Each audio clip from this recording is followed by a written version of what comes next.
काय सरकार, आता आपण पुढील मुद्द्याकडे जात आहोत की महाराष्ट्रामध्ये जो 2024चा निकाल झाला विधानसभेचा, तो निकाल जागतिक लेवलचा आहे.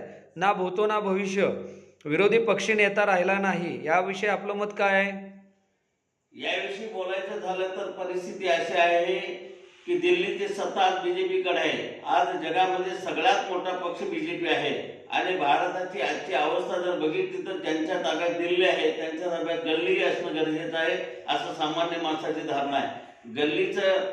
दिल्लीचं सरकार आणि राज्याचं सरकार जर एक असेल तर प्रगतीच्या दृष्टिकोनातून कुठलीही अडचण येणार नाही.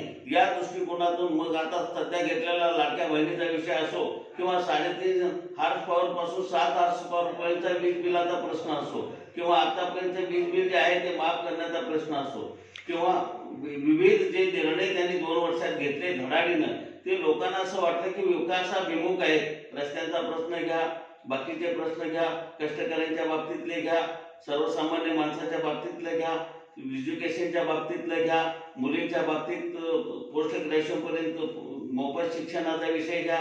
म्हणजे जे जे अपेक्षित होतं त्या दृष्टिकोनातून यांची चाललेली वाटचाल. ठीक आहे, बरोबर आहे सरकार, तुम्ही सांगताय हे सगळं सत्य आहे. पण महाराष्ट्रामध्ये असं वातावरण झालं होतं की महाविकास आघाडीचं सरकार येईल आणि अचानकपणे महायुतीचं सरकार बलाढ्य मतानं निवडून आलं आणि विरोधकही ठेवला नाही. आणि दुसरी गोष्ट, एक हाती सत्ता येण्यासारखं देवेंद्र फडणवीसांनी कार्य केलं, त्याबद्दल आपलं मत काय? कसं आहे, ज्यावेळी जनमानसाची लाट तयार होते आणि लोकांना बदलाची गरज असते, नेते चुकत असले तरी जनता शहाणी करते, हा गेल्या अनेक वर्षाचा अनुभव आहे. पूर्वी यशवंतराव चव्हाण साहेब म्हणायचे, नेते चुकत असले तरी जनता शहाणी करते, जनतेला गृहीत धरून चालत नाही. तसं खासदारकीला जो निर्णय दिला तोच महाविकास आघाडीच्या नेत्यांना वाटला आता सुद्धा विधानसभेला तोच निर्णय होईल. पण जनता ही निरीक्षण करत असते की ठीक आहे, त्यांना पण खासदारकीला जो निर्णय दिला तो लोकांनी जाणतेपणाने घेतला, तसाच हा निर्णय सुद्धा जाणतेपणाने घेतलेला आहे की राज्याची मूठ जर दिल्लीच्या तख्ताला जोडून असेल तर प्रगतीच्या दृष्टिकोनातून व्यवस्थित होईल आणि म्हणून हा निर्णय लोकांनी जाणूनपूर्वक घेतलेला आहे. त्यामुळे त्याच्यावर भाष्य करत असताना कुणी काही वावड्या उठवल्या तरी त्याच्यामध्ये फारसा तथ्यांश नाही.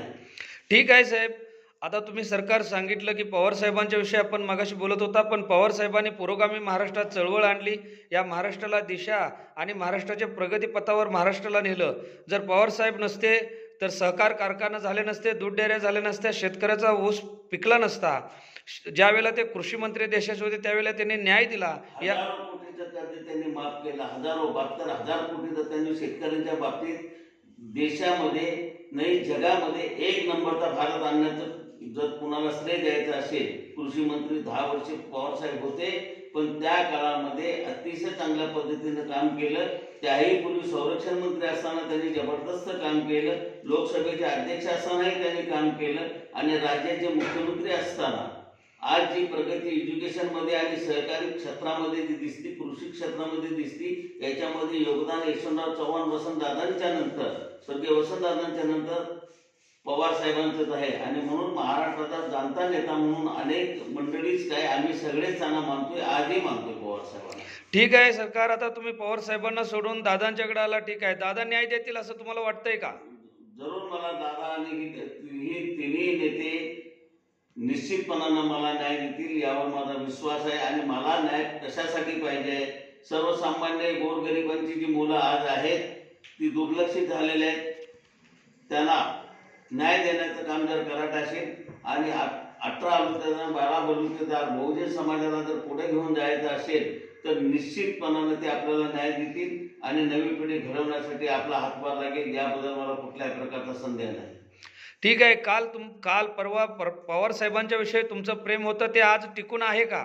जरूर आहे. पवार साहेबांना आम्ही मानत नाही असं होणारच नाही. पवार साहेबांच्या मुळे तर आम्ही इथपर्यंत पोहोचलो, घडलो. त्यांच्याकडे पाहत आमचं नेतृत्व तयार झालं आणि आज मराठा अस्मिता आणि मराठा स्वाभिमानाचं नेतृत्व, आज मी मराठा स्वयंसेवक संघाच्या राष्ट्रीय अध्यक्षपदापर्यंत पोहोचलो किंवा अखिल भारतीय शेतकरी संघटना समन्वय महासंघाच्या अध्यक्षपदापर्यंत पोहोचलो किंवा जे मी आतापर्यंत जिथं पोहोचलो, त्यामध्ये पवार साहेबांचा सत्तेत जरी मला सहभाग मिळाला नसेल, सत्तेत जरी पवार साहेबांनी मला संधी दिली नसेल, तरी संघटनेच्या माध्यमातून मी निश्चितपणाने जे घडलो ते पवार साहेबांच्या. ठीक आहे, आनंद आहे. आता पुढचा प्रश्न असा आहे की तुम्ही आमदार खासदार जे केले ते मंत्री झाले नामदार झाले, पण तुम्ही एकही पद घेतलं नाही का तुम्हाला पद दिलं नाही? पद दिलंच नाही असं म्हणावं लागेल, कारण ज्यांना संधी मिळाली, पात्रता नसताना ज्यांना संधी मिळाली त्यांना संधीचं सोनं करता आलं नाही, पण पात्रता असताना मला ते न मिळाल्यामुळं त्या संधीचं सोनं करायला संधीच मिळाली नाही. ठीक आहे. आता आपलं जे नेतृत्व आहे त्या महाराष्ट्राच्या मराठा समाजासाठी आपण करणार आहात का राजकीय व्यासपीठावर घालवणार आहात? संपूर्ण मराठा समाजाच्या उन्नतीसाठी मी माझा राहिलेला काळ घालवणार आहे आणि त्या दृष्टिकोनातून नेतृत्व करायची संधी जर मिळाली मला, तर निश्चितपणाने मी चांगलं व्यवस्थित नेतृत्व करेन आणि आज जे सामान्य माणसाला दुर्लक्षित केलं जातंय ते दुर्लक्षित होणार नाही याची खबरदारी घेईल. काळजी भाऊ सरकारसारखं न वागता सर्वसामान्य माणसाच्या हिताच्या जपणुकीचं जे करायला पाहिजे, जे दिव्य करायला लागेल ते करण्याचा मी प्रयत्न करेन. ठीक आहे सरकार, आता आपली पुढची दिशा पुढची वाटचाल कशी असेल? माझी पुढची वाटचाली मराठा समाजाच्या उन्नतीसाठी, विकासासाठी, पर्यायाने सर्वच समाजासाठी. आता तुम्ही मराठा समाजाचं नेतृत्व करता करता तुम्हाला अनेक ज्या जातीपाती 12 पगड जाती आहेत, ज्या छत्रपती शिवाजी महाराजांनी हिंदवी स्वराज्य उभं करताना प्रत्येकाला हृदयास लावणे आहे आणि कवटाळणे आहे या उक्तीप्रमाणे त्यांनी कार्य केलं, ही तुमच्या हृदयामध्ये उक्ती तयार झाली आहे का? जरूर, आणि त्याच्यामुळेच मी हे नेतृत्व करू शकतो. छत्रपती शिवाजी महाराजांच्या विचारांचा, छत्रपती संभाजी महाराजांच्या विचाराचा आणि छत्रपती शाहू महाराजांच्या विचाराचा आमच्या विचारावर पगडा आहे. ते संस्कार आमच्यावर आहेत आणि म्हणूनच आम्ही हे बोलू शकतो, चालू शकतो, वागू शकतो. नसेल तर मग आम्ही सुद्धा भरकटल्यासारखे गेलो असतो. आणि आज जे आमच्या तुम्हाला गट्स दिसतात किंवा जे स्वातंत्र्य दिसतात त्या विचाराचे ते फलित आहे. आम्ही स्वातंत्र्य सैनिकाचे मुलं आहोत, त्यामुळे आमच्यावर ते संस्कार आहे. ठीक आहे सरकार, आपण स्वातंत्र्य सैनिकांचे चिरंजीव आहात हे सत्य आहे, परंतु आपण जिजाऊ आईसाहेबांचे वंशज आहात. राजा रामदेवरायपासूनची आमची ही परंपरा आहे आणि आम्ही मूळ यादव, यादवांचे जाधव, जाधवांचे देसाई. देसाई हे वतन आहे, देसाई ही जहागिरी आहे, देसाई हे आडनाव नाही. हा ठीक आहे सरकार, म्हणजे आपण राजघराण्यातून समाज करण्यासाठी रस्त्यावर उतरला आहात आणि रस्त्यावर उतरून तुम्ही सामाजिक सेवा करता करता, धर्माची सेवा करता करता समाजाची सेवा करून यातून तुमचं पुढचं हेतू आणि साध्य ध्येय काय आहे? मी काय नवीन करतोय अशातला भाग नाही. आमचा मूळ पुरुष श्रीकृष्ण जर बघितलं, यादव कुळातले गाई रत्नाच्या गुराख्याचं पोरग, त्यांनी त्या काळामध्ये नेतृत्व केलं. त्यानंतर छत्रपती शिवाजी महाराजांचं घ्या, शून्यातून त्यांनी स्वराज्य निर्माण केलं. संभाजी महाराजांनी धर्मासाठी, जातीसाठी, देशासाठी स्वतःचा प्राण अर्पण केला आणि हिंदुत्वासाठी स्वतःचं बलिदान केलं. ते संभाजी महाराजांचा आदर्श घ्या किंवा शाहू महाराजांचे 1902 सालचं रिझर्वेशनच्या बाबतीतले विचार घ्या किंवा बाकी सगळे जे अल्पशा कालावधीमध्ये अल्पायुषीय राजे ठरले, छत्रपती संभाजी महाराज घ्या, शिवाजी महाराज घ्या किंवा शाहू महाराज घ्या, हे अल्पायुषी ठरले. त्यांना जर औरंगजेबासारखं जर आयुर्मान मिळालं असतं तर याहीपेक्षा देशाचा आणि राज्याचा आणि जगाचा नकाशा बदलला असता. ठीक आहे सरकार, म्हणजे आता आपली वाटचाल बहुजन हिताय बहुजन सुखाय या उक्तीप्रमाणे तुम्ही कार्य करणार आहात. या कार्यासाठी आपणाला पुढील वाटचालीसाठी शुभेच्छा. पण जाता जाता तुम्हाला एक प्रश्न विचारला जातोय की सरकार, आपण जी संघटना उभी करणार आहे, चळवळ उभी करणार आहे, तुम्ही घराघरापर्यंत पोहोचणार का?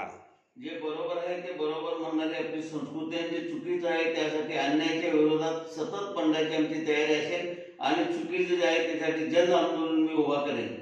पण चुकीच्या बाजूला जाणार नाही, वाद जाणार तर भरकटत जाणार, काही असो, अन्यायाच्या विरोधात माझी संघटना सतत काम करेल आणि 18 आलुतेदार 12 बलुतेदारांना कुठेही इजा पोचू देणार नाही, हा माझा शब्द आहे.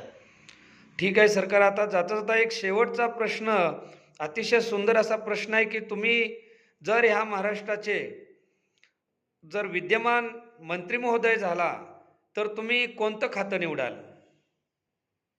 ग्रामविकास असो, गृह खाता असो, पहिलं गृह खात्याची दुरुस्ती होण्याची गरज आहे. आज गृह खात्यावर बरंचसं अवलंबून आहे. मग सरकार आलं, पाटबंधारे आलं, सगळीच खाती महत्वाची आहेत. पण कुठलंही काही जरी दिलं तर मी त्या खात्याला किंवा त्या प्रश्नाला न्याय देण्याचा प्रयत्न करेन आणि कसोशीनं देईन की तो माझा आदर्श मी निर्माण करेन. धन्यवाद, आपण आमच्या यश न्यूजमध्ये आला, आभारी आहे.